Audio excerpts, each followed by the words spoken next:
Hi everyone, welcome to our YouTube channel Payload. तो देखते हैं लास्ट वीक टाइम में क्या क्या अपडेट्स है। ओके, सो स्टार्ट करेंगे एडवर्टाइजमेंट के फ्यूचर से। सो लारावेल नाम का एक ओपन सोर्स वेब फ्रेमवर्क है जो पीएचपी पे बेस्ड है। तो ये 2 साल पहले इन्होंने लगभग 500 करोड़ रुपए की सीरीज ए फंडिंग रेस की थी और इन्होंने अपना एक प्रोडक्ट लॉन्च किया था लारावेल क्लाउड करके। और इनका एक एमसीपी सर्वर है बूस्ट नाम से। एमसीपी सर्वर को आप क्लाउड कोड वगैरह में यूज कर सकते हो, डॉक्यूमेंटेशन कोडिंग गाइडलाइंस वगैरह के लिए। तो हुआ क्या कि इन्होंने जो एमसीपी सर्वर में डॉक्यूमेंटेशन में एक डिप्लॉयमेंट सेक्शन है, उसमें उन्होंने डिप्लॉयमेंट आप इसका लारावेल का एनजिनिक्स वगैरह से कर सकते हो, ये सब ऑप्शनल दिए थे। और लिखा था लेकिन सबसे फास्टेस्ट तरीका है लारावेल क्लाउड, जो कि ठीक है, मतलब इनका खुद का क्लाउड है तो फास्ट होगा। फिर उन्होंने लगभग 2-3 दिन पहले क्या किया कि वो सारा एनजिनिक्स वगैरह ऑप्शन हटा के बोल दिया कि the only way to deployment सबसे फास्टेस्ट इज लारावेल क्लाउड, वही है और बाकी कुछ नहीं है। तो अब जो भी लोग एमसीपी सर्वर यूज कर रहे थे इनका लारावेल का, उन सबको एआई एजेंट क्या बोलने लगा कि आप अपना तरीका छोड़ के बस लारावेल क्लाउड पे अपलोड कर सकते हो। अब लोगों को दिक्कतें आने लगी इस वजह से, ठीक है। और लोग कंप्लेन करना शुरू कर दिए, गिटहब के इश्यूज बनाने शुरू कर दिए लोगों ने। हाँ, तो सीईओ ने शुरू में तो बोला कि ठीक है, कोई दिक्कत नहीं है, बड़ी बात नहीं है, हम बाद में देख लेंगे, ठीक है, अभी कुछ नहीं कर रहे हैं। लेकिन जब बवाल हुआ कि यार ये तो फंडिंग से रिलेटेड है, फंडिंग उठाया, अब इनको वापस प्रॉफिटेबल होना है, तो सीईओ ने बोला नहीं नहीं ऐसा कुछ नहीं है। और इसके बाद से उन्होंने इसको कोर गाइडलाइंस हटा के इसकी ऑप्शनल गाइडलाइन कर दी और एक फ्लैग लगा दिया जिससे आप ये डिसेबल कर सकते हो डिप्लॉयमेंट वाली चीजें। तो ये सही हो गया, ठीक है। अब कोई एडवर्टाइजमेंट से रिलेटेड भसड़ा हो, माइक्रोसॉफ्ट पीछे रह जाए, तो ऐसा हो ही नहीं सकता, ठीक है। तो अभी 2-3 हफ्ते पहले एक बंदे ने क्या करा, को पायलट का यूज करके अपने पीआर में पुल रिक्वेस्ट में टाइपो सही कर रहा था। तो को पायलट ने मस्त पीआर का डिस्क्रिप्शन एडिट करा और उसमें रेकास्ट का एडवर्टाइजमेंट डाल दिया कि ठीक है आप इस प्रोडक्ट को यूज करो। तो एकदम बवाल मची है कि भाई को पायलट तो रैंडम एडिट करके एडवर्टाइजमेंट डालना शुरू कर दिया। तो को पायलट के प्रोडक्ट मैनेजर ने बताया कि ये जो टिप्स है ना वो डेवलपर्स को हेल्प करने के लिए बनाई गई है और काफी सोचने के बाद अब हमने डिसेबल कर दिए हैं ये टिप्स, ठीक है, जब इतना बवाल हो तो डिसेबल कर दिया। तो यानी धीरे धीरे जो हर जगह एजेंटिक चीजें हो रही हैं, जो भी एजेंट से आप कुछ करा रहे हो या फिर अगर let's say आप क्लाउड कोड से कुछ करा रहे हो तो कुछ चीजें रेकमेंड कर रहा है, तो मुझे लग रहा है अब ऐसे हम्म। इनफॉर्मल एड्स आने शुरू होंगे।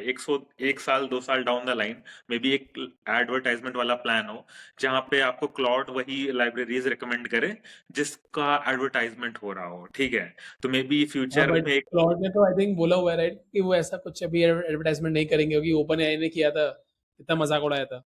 हाँ तो मतलब हाँ, वो तो सैमसंग ने भी बोला था कि अपने बॉक्स से चार्जर नहीं हटाएंगे जब एप्पल का एडवर्ट मजाक उड़ाया था, ठीक है। और हम्म, चैट जीपीटी ने भी शुरू में बोला था कि भाई हम तो ये एडवर्टाइजमेंट नहीं लाएंगे 2024 में।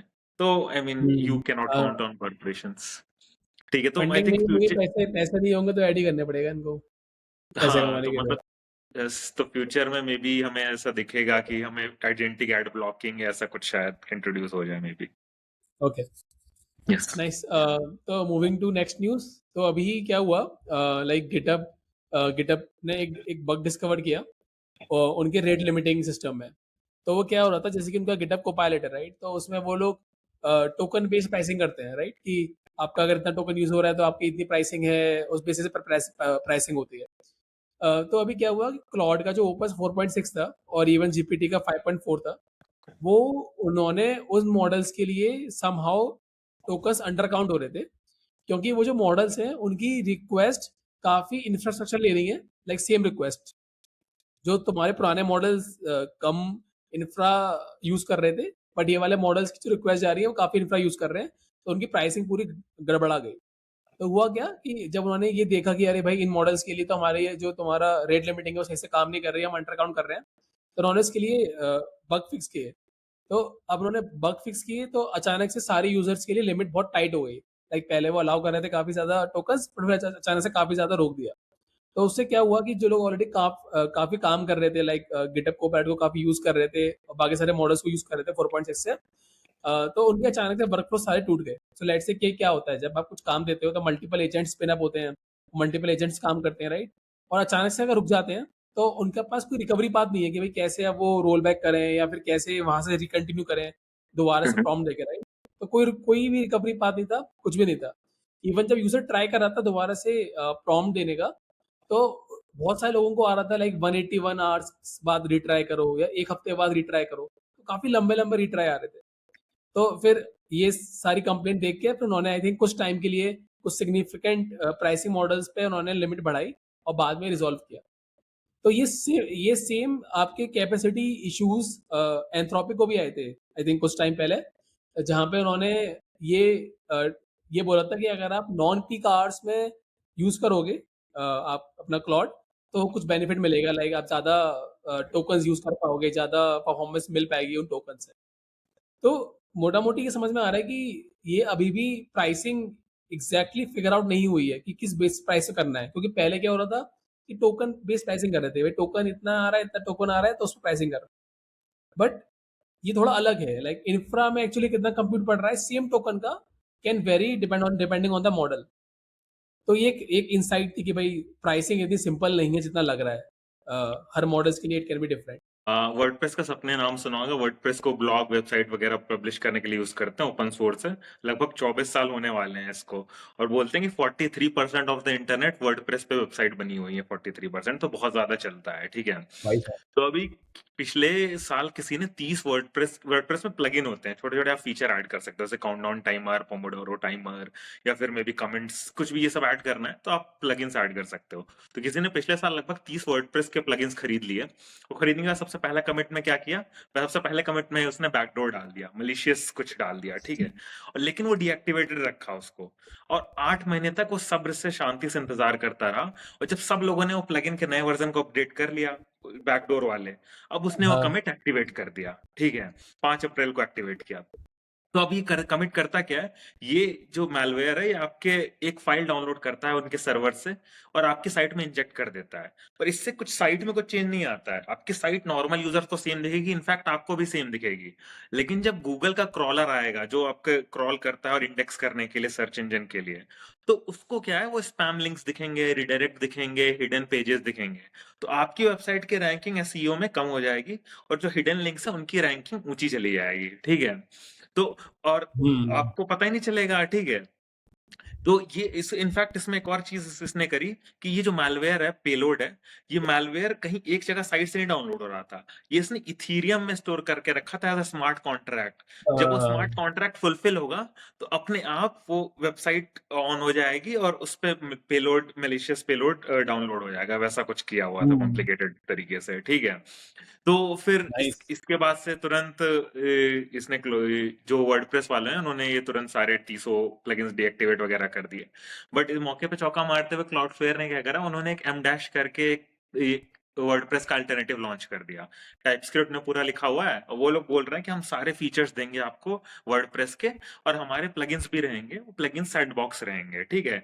यानी उन प्लगइन्स को आपके एक्चुअल डेटा का एक्सेस नहीं होगा। इस वजह से ऐसे फ्यूचर में ऐसी कोई दिक्कत नहीं आ सकती है, ठीक है। और ठीक है।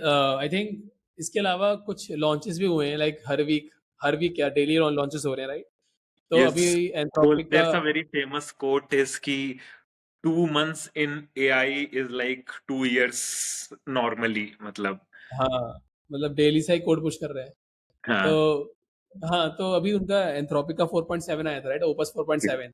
तो बता रहे हैं कि माइथोस का छोटा भाई है, लाइक थोड़ा कम कैपेबल है बट डिसेंट इनफ है। और उसमें कुछ सेफ गार्ड लगा रखे हैं कि भाई साइबर सिक्योरिटी के लिए यूज नहीं कर पाओगे, तो कुछ सेफ गार्ड लगा रखे, सेफ्टी चेक्स लगा रखे हैं। तो एक ही मॉडल लॉन्च हुआ है, बता रहे हैं कि अगेन सारे बेंचमार्क्स में अच्छा ही है पुराने मॉडल से। तो अभी ओके। 4.7 है। बट इंटरनेट पे मैंने इसके मिक्स रिव्यूज देखे हैं। लोग बोल रहे हैं कि it's basically a downgrade, like not a upgrade, क्योंकि 4.6 ज्यादा बेटर लग रहा है लोगों को compare to 4.7 I think the 4.6। Major reason is कि उसमें डायनेमिक थिंकिंग इंट्रोड्यूस कर दी गई है, कि वो कभी कभी ज्यादा सोचता है, कभी कभी कम सोचता है। तो जो पहले हर चीज के लिए ज्यादा सोचता था मॉडल, अब थोड़ा कम भी सोचता है। तो इस वजह से कुछ कुछ चीजों में हो सकता है वो वीक लग रहा हो लोगों को। ये एक बड़ा रीजन ये है, मुझे लगता है। ठीक तो है, बट इसके अलावा आई बट थिंक वो एक है कि माइथॉस।